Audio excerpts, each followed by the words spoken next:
Ayan mga lods, at magluluto po tayo ng sinigang na tulingan para sa ating panangalian. At shoutout nga po pala sa lahat ng ating mga followers. Thank you so much. Magandang umaga po at sa pagpapatuloy sa pagsuporta nyo ay maraming salamat po.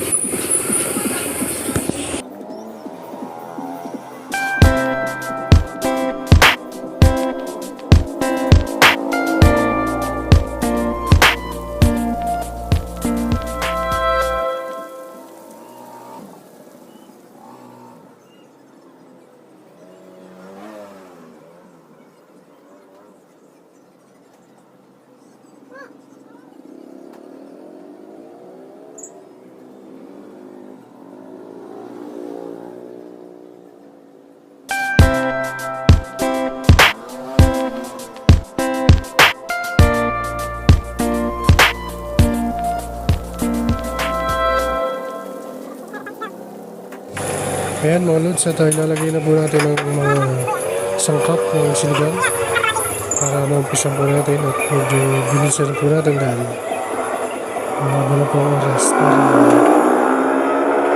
sa pagluluto ng panghalian. Ayan po lods, at maya po ay luto na po yan at kakain na po tayo.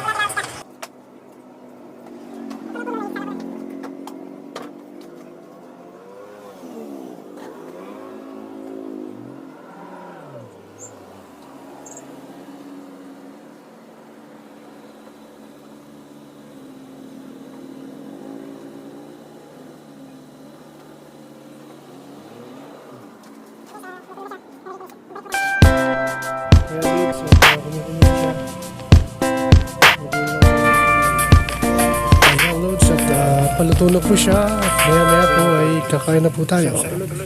Ayan po. Napakasarap loads. Asim. Yeah, wait up.